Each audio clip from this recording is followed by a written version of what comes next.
I'm catching feelings, baby. Real friends are not weird, and I will die on that hill.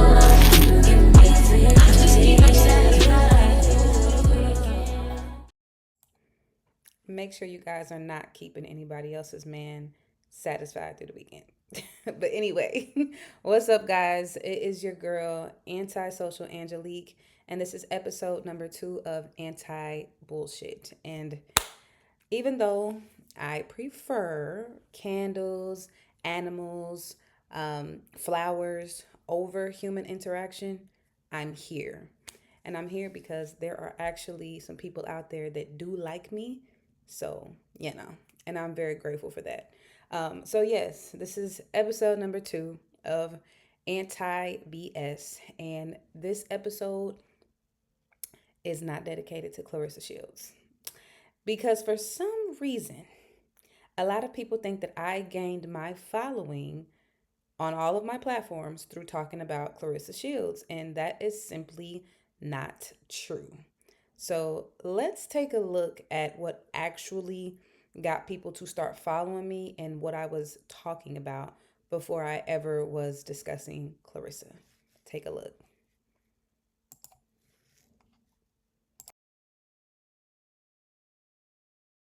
Will cut her mother off or her family off. She has no problem with cutting you off. Women that have no problem with removing their mother from their lives or removing their toxic parents from their lives are not sitting around worried about you and what you're doing. What it took for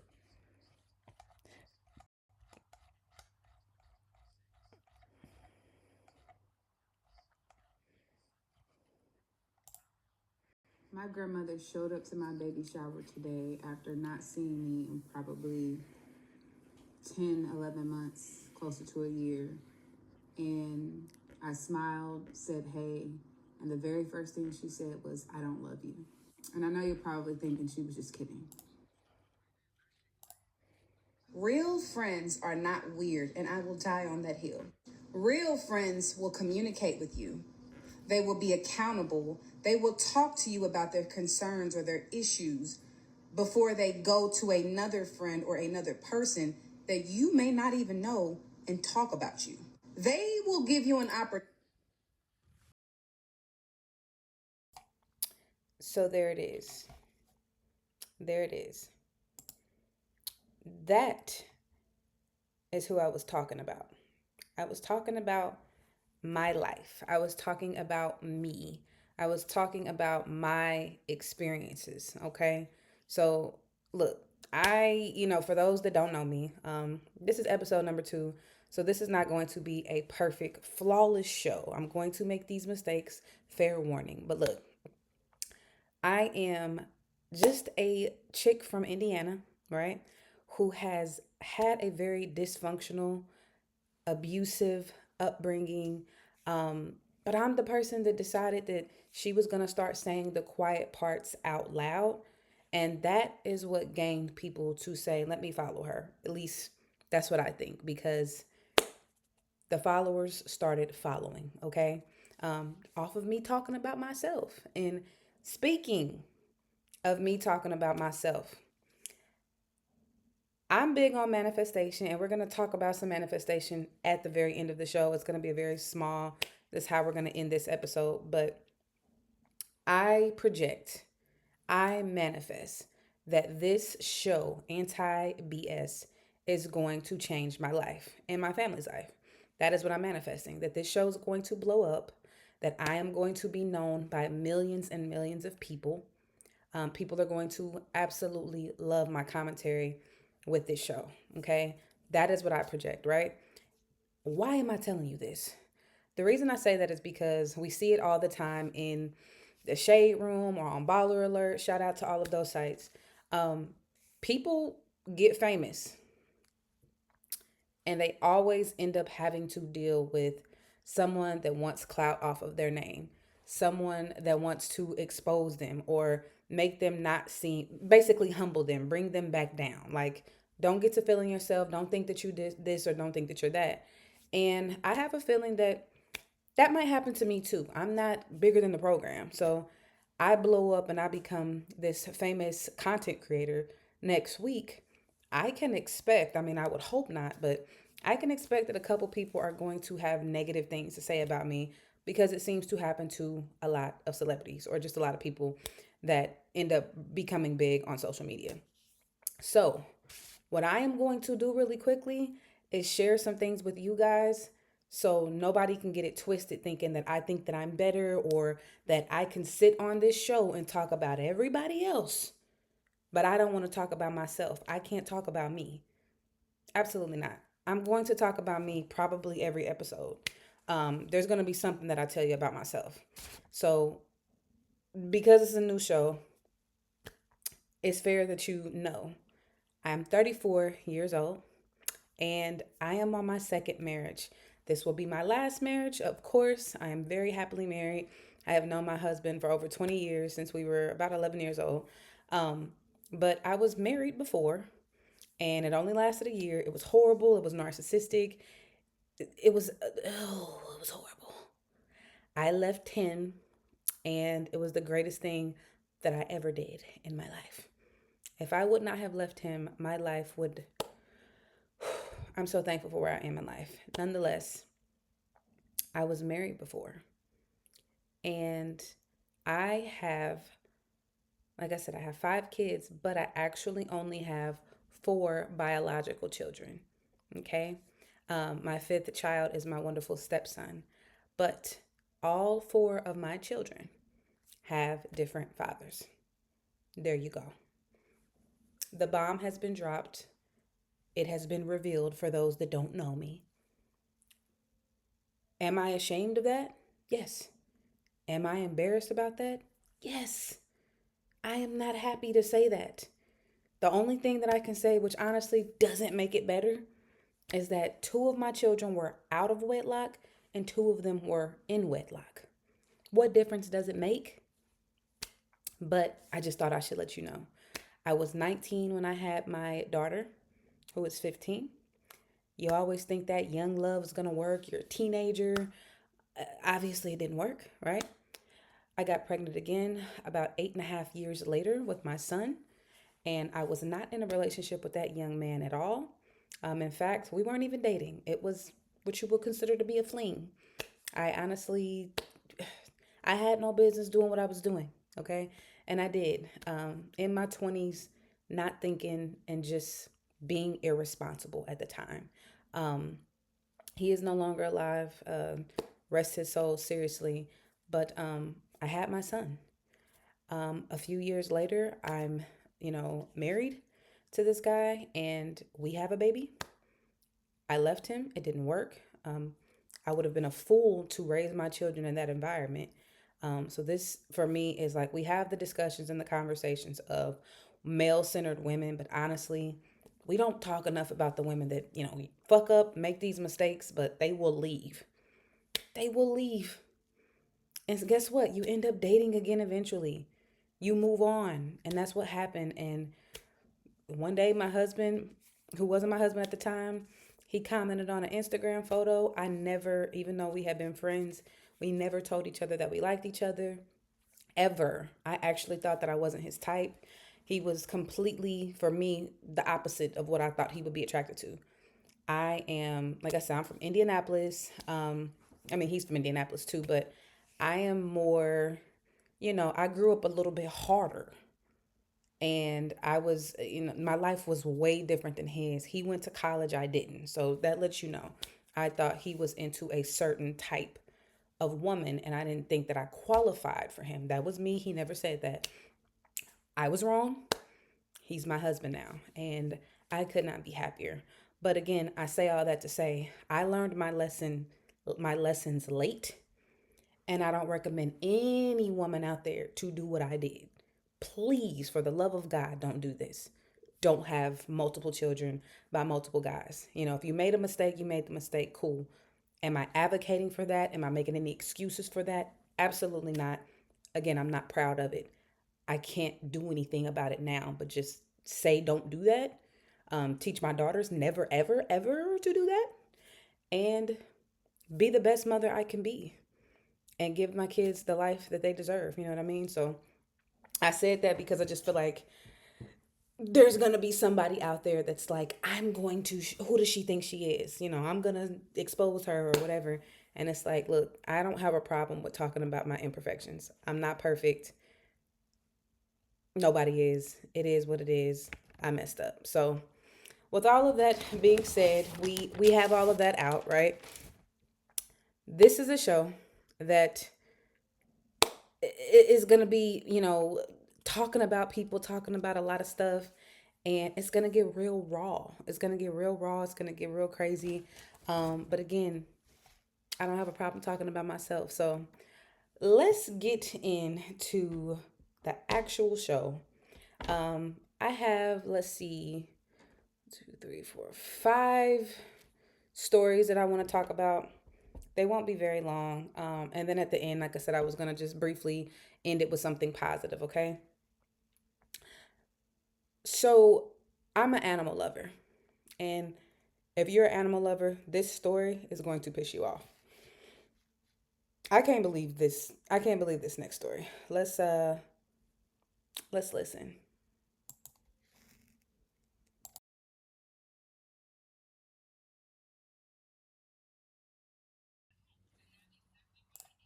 This Houston area attorney is facing a felony bestial charge for what he allegedly did with the family dog. And you know who turned him in? His own wife, after she allegedly caught it on a video. His name's Stephen Tyler Swain. He's 56 years old, and this apparently happened in November of 2025. As you can see, he's married, they have twin daughters, and they have two sons. So according to the reports, they were having some home renovations done. There were a lot of contractors at the house. And so they decided to install surveillance cameras just to make sure nothing was going on that shouldn't be going on. But something was, allegedly, and it didn't involve the contractors. It involved their family dog, Shipley. And let's just say there was licking.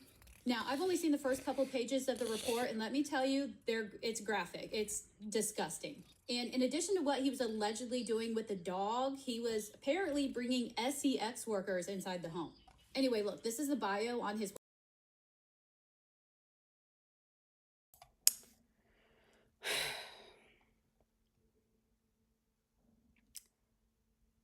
This guy is absolutely disgusting.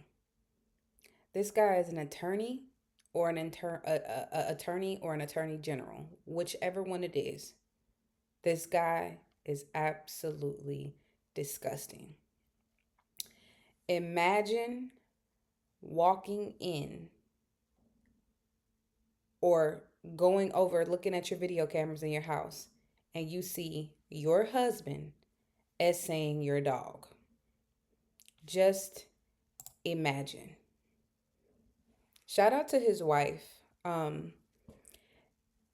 lot of women like to that are married, and I know this because not only did it happen to me, not only did it happen to me, it happens to hundreds of kids every single day. What am I talking about? What are you talking about, Angelique?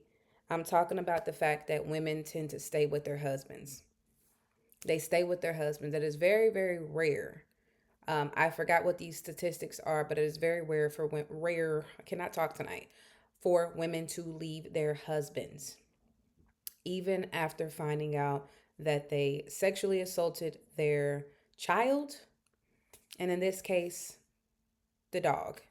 I question, since I know the dog thing isn't necessarily no. I question, is it just more? I wonder, and I hope this isn't what she was thinking, but I question, is it just absolutely too repulsive to believe that somebody would do it to a dog, and you're just like, absolutely not, you gotta go, versus it being a kid and the women just being so forgiving. But nonetheless, I want to say shout out to his wife because regardless of it being a child or an animal, she she's divorcing him. She's divorcing him. He does currently. He's not in custody, but and again, I'm sorry. His name is Stephen Swain.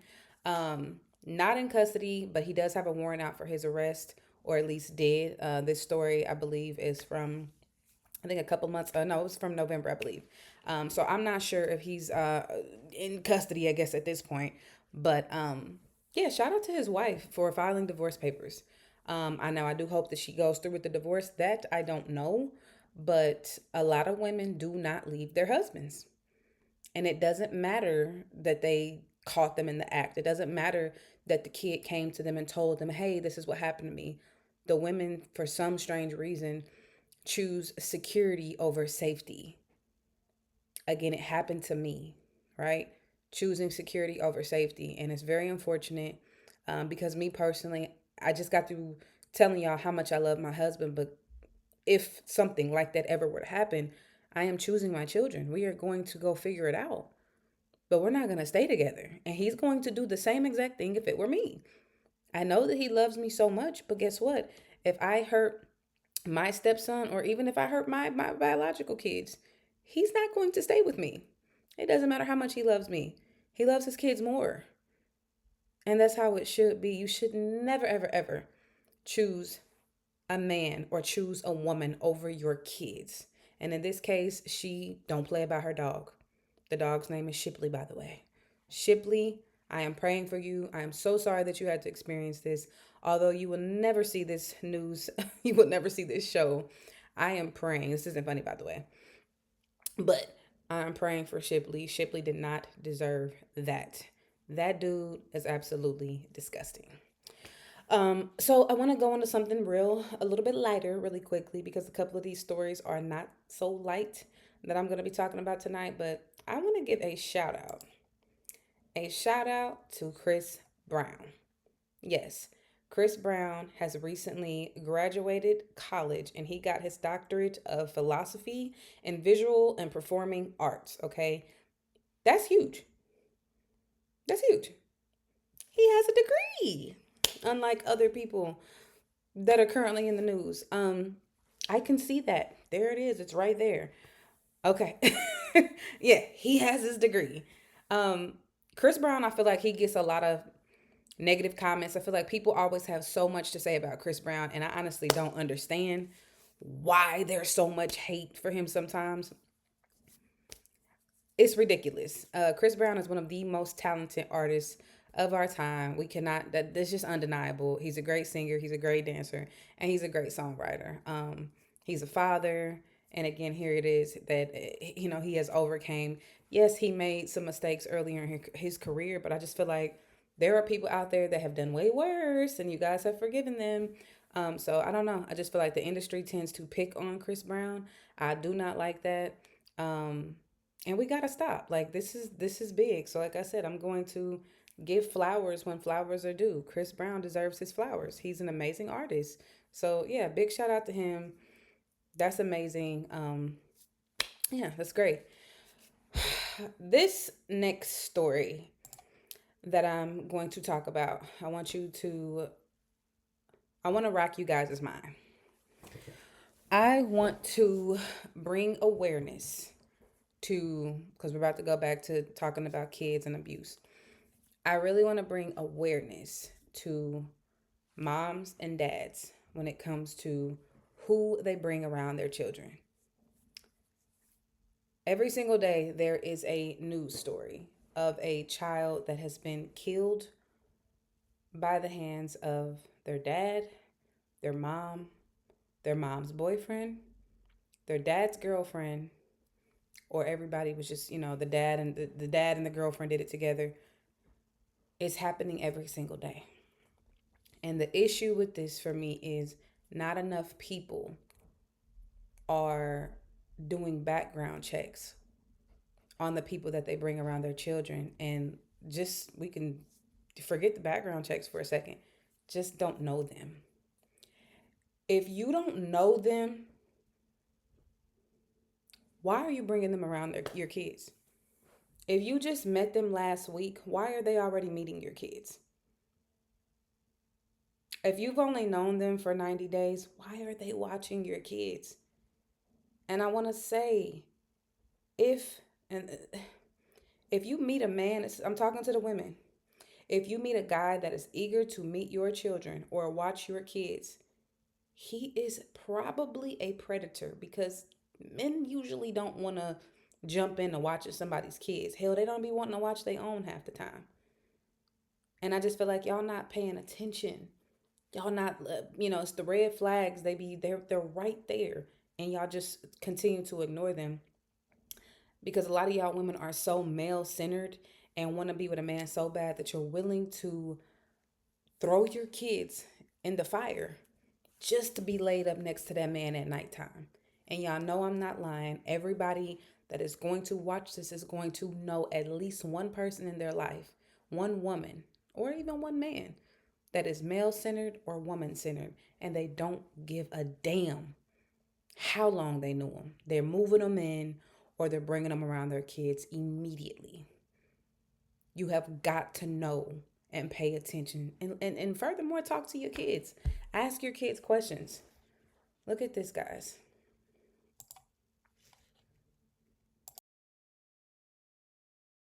There's a disturbing new murder indictment on Long Island to tell you about. Prosecutors say that a woman abused and tortured a 7-year-old girl who was left in her care. Jordan Duncan was pronounced dead at the hospital in late December, and an autopsy determined that she had an untreated infection from sharp force injuries.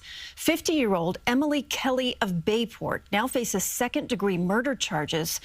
The victim is the daughter of her fiance. Kelly's mother also faces manslaughter charges, and Kelly's 24-year-old daughter is also charged.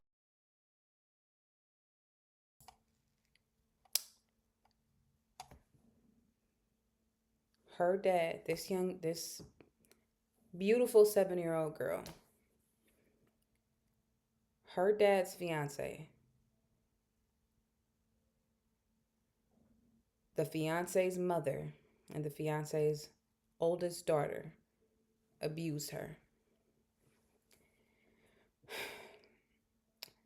I can't help but wonder what the hell the dad was thinking. She had over 90 injuries. She had over 90 injuries. They brutally abused this child. And where are my manners? Rest in peace to this beautiful little girl who honestly did not deserve this. Her life should not have been cut so soon. I have a 7-year-old child myself, so this story is very heartbreaking to me personally. But it just goes into what I was just saying, guys. There's not enough people, parents, that are concerned with the safety of their children. For me, not concerned with the safety of their children. It's never that deep. It's never that deep to be in a relationship, man or woman, that you're willing to put your child in harm's way. It's never that deep. It's really not hard to ask your child questions, to make sure your children know when something bad is happening to them, that they can talk to you about it. Because all of my kids have a talk damn near weekly. Has anybody touched you? Daily, as a matter of fact. What am I talking about? That's one of the first things we ask when they get out of school. Did anybody touch you today? Did anybody hurt you? But weekly, we have the good touch, bad touch talk. Every week, they are getting asked, has anybody touched your private parts? Front, back. Has anybody made you touch their private parts, front or back? Has anybody made you look at it? Look at their private parts. I mean, listen, I don't have time. They're not going to be kids forever. And I'll be damned if I sit here as somebody who has been sexually assaulted as a kid to allow my kids to have to go through that sort of trauma, and I didn't do a damn thing about it, and I didn't do what I was supposed to do to protect them. I didn't do what I was supposed to do to make them very comfortable with talking to me about it. My 7-year-old son tells me every little detail. There have been kids at school that have touched his private part, even if they did it on accident. He's going to tell the teacher, he's going to tell the nurse, and he's going to come home and he's going to tell the bus driver, and he's going to come home and he's going to tell me. That's how deep it is. Even if it was an accident, he's going to tell. I'd rather him overshare that somebody touched my private part than him not to say anything at all. And that's where I need you parents to, that's the kind of level we got to be on as moms and dads. We got to be on that level, y'all. I'm sorry.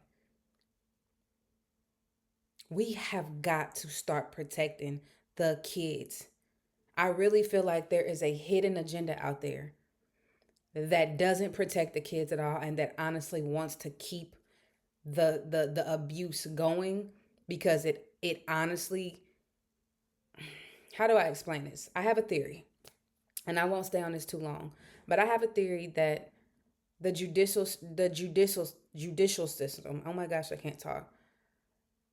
The reason that they take it so light on sex offenders and they don't do a good enough job with CPS taking kids away when they're actually in harm is because they need trauma. Trauma keeps the jails open. I believe, and again, this is my personal theory. I haven't done the research, but I guarantee you that if I did, I would be right. My personal belief is that if we were to start healing children and actually protecting them, then they will grow up and be actual law-abiding citizens. That is my personal theory. I think that if we actually start to protect kids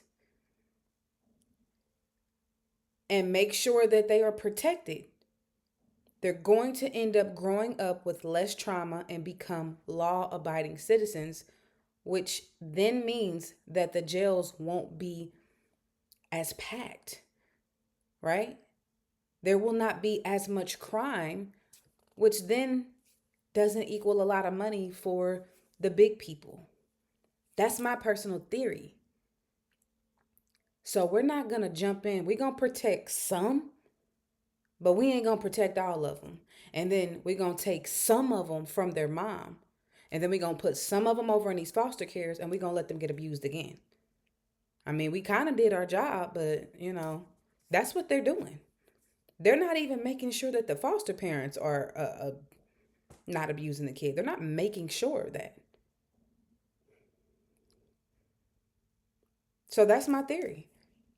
They are not protecting kids because they need the kids to be fucked up so they can grow up and be fucked up adults and continue to harm other kids or other people and then go to jail. That's what I think.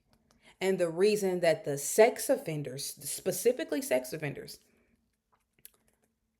they get the lightest sentence is because they're doing the job. The sex offenders are actually doing the job that they need to be done. Continue to touch the kids, continue to cause trauma, pain. So those kids can then grow up and do the exact same thing.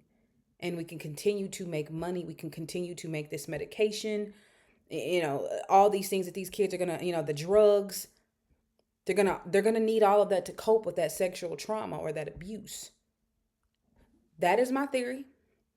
I think if everybody listened to that and understood that, you would be protecting and holding your kids a lot closer because those people are not actually going to protect your kids.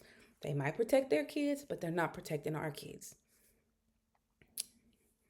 They don't care. And honestly, it doesn't matter if you're white or black, Hispanic, it doesn't matter. All of the kids, they need all of the kids to be messed up because those kids grow up to be messed up and they're going to continue to mess up other kids that are going to grow up into adults that abuse. That way, when they start murdering people, the murderers are going to go to jail. We're going to keep the sex offenders out there. You guys are doing your job. But the murderers, we're going to bring them on in so we can make some money.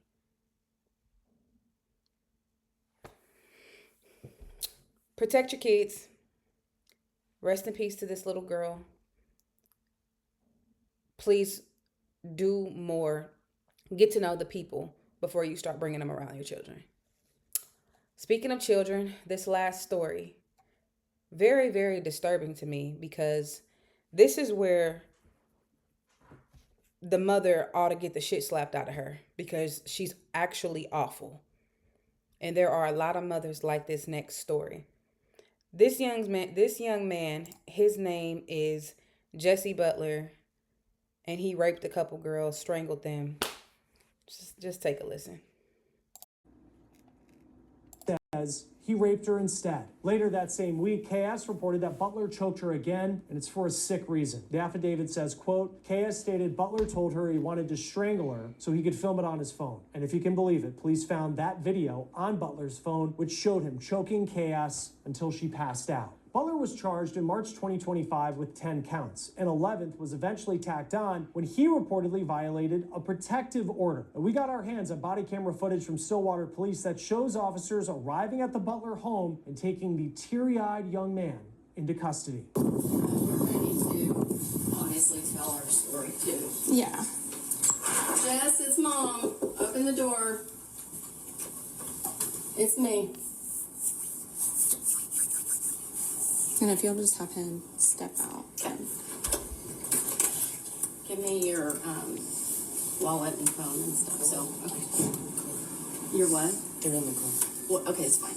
It's not locked or anything, is it? Okay. So, can you tell him what you just told me, or? Yeah, so we're here. We're obviously going to place you under arrest. There's a warrant for your arrest. We're going to take you to the jail. I told your mom that she can contact a bondsman, and you shouldn't be very long, but there just is a process for paperwork and stuff. But right now you do have to come with us, and I do have to put you in handcuffs. So turn around for me. You have to put him in handcuffs? Why before I have to come transport somebody in custody?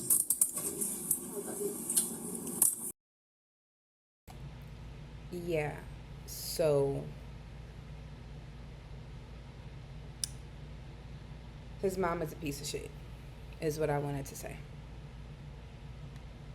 I want to also add, sorry, I got something in my eye. I wanted to also add that he recorded him, my hair is in my eye badly, Lord. He recorded himself strangling and raping these girls. So there's actual video proof of this. Not to mention, to add insult to injury, this did go to court and he did get a slap on the wrist, right? He didn't even get charged for attempted murder. He almost, the young lady said that she was told that she was 30 seconds away from dying had he continued to strangle her. 30 more seconds and she would have died. But he did not get attempted murder added on to his charges. Instead, they slapped him on the wrist and they gave him some sort of program that he can go and do, and he doesn't have to do any jail time for first-degree rape or strangulation. The mother is the problem. The mother is the problem. The dad is the problem too, but that mama, she's a problem. That little boy he ain't never had a bad consequence. He doesn't get held accountable for anything. I will never understand for the life of me how women do this with their sons. Their son could be the worst kind of man in the world. And they still act like they did nothing wrong. They act like their sons are just angels. It doesn't matter if they have proof. It doesn't matter that they saw it. They don't hold their sons accountable, and that's why they be treating women like shit. They don't care. It starts at home, y'all. It starts at home. Kids have got to have consequences. They have got to know what it feels like to just get in trouble and not feel good. Get their game taken away. Whatever. I'm not advocating to beat your kid or anything like that, but they do have to have consequences. And there are ways to do that that do not require you to be physically violent with them or physically hurt them. That mother is the problem. She rubbed his back. She told him not to talk. She said, pray. Girl, he don't pray. He don't pray to Jesus. I can tell you that. He does not pray to Jesus. What are you telling him to pray for? That's going to lead me into my next discussion for another episode when we bring up religion and how it be a lot of religious people that act just like her. What are you talking about God for? What are you bringing up God for in this conversation when your son just committed a horrible act on some teenage girls and he recorded it? But we're going to talk about God pray? Absolutely not. He don't pray to Jesus. It's disgusting. Moms that have sons, Please don't be like her, because you're going to raise a demon. You're not helping him when you enable him to continue the bad behavior. That boy right there, I could tell you, Jesse Butler, he's never going to change. And he's going to do it again because he doesn't have any consequences. And the judge on that, I'm going to leave it at that. I'm not going to talk about that judge. I don't want nobody coming for me, but giving him a slap on the wrist when it was recorded, crazy work. Nonetheless, it is the end of Anti-BS. It is the end of episode 2, you guys.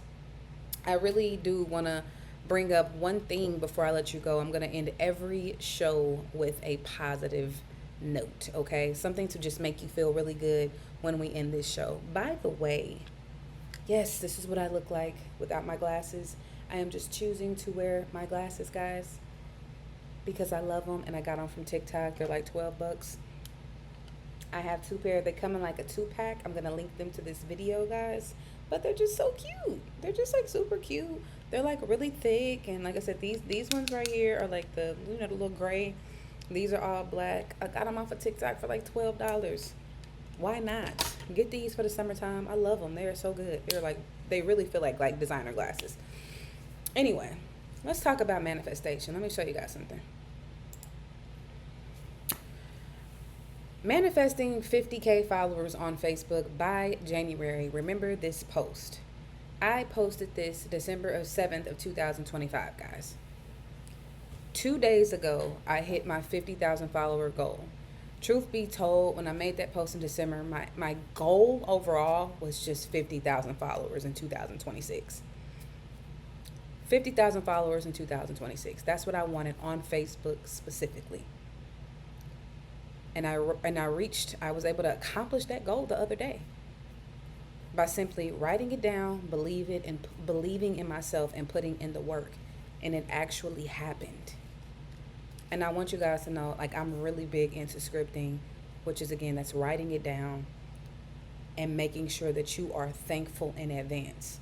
For example, when I wrote this $50,000, yes, please, when I wrote down that I was going to have 50,000 followers, I wrote it like, I am so thankful for my 50,000 followers on Facebook. It feels so good to have 50,000 followers on Facebook. That is how you script anything. I scripted this house that we're in. Y'all, I wrote it down. When I came and visited the house, listen, I was going to get this house. Prayer works, okay? But manifestation, like when I tell you, I knew the address. I wrote the address down. I envisioned the house, looked at it over and over, and I said, I'm going to get this house. We're going to get this house. And we got the house. And this isn't our mansion yet, but I manifested this, so I know I'm going to manifest that, 6-bedroom home with the, with all the land, the game room, the theater, the finished basement. I'm going to manifest that for my family the same way I manifested these followers. So I just wanted to end the show with, you can have anything that you want. You just have to actually believe that you're going to achieve it. You have to obviously put in the work, okay? So the universe just doesn't reward people. You don't just get to say, I want this, and I'm going to, that's not how that works. You do have to kind of get up and put the work in, but the universe will meet you halfway, guys. And the universe met me halfway. I did the work, the consistency, and the universe did the rest. And boom. I wanted 50,000 followers just for 2026, and here it is. Still 7 months left in the year, and I already hit it. So my next goal is to hit 1,000 subscribers on YouTube. I am manifesting that this show is going to change my life and my family's life, and that you guys are going to fall in love with me. You guys are my antis. And that's what it's gonna be. We're gonna have a great YouTube journey with each other, guys. You can have anything that you want. So, anywho, I'm gonna stop rambling. I'm tired, guys. I'm so sleepy. Thank you, guys. This is episode number 2.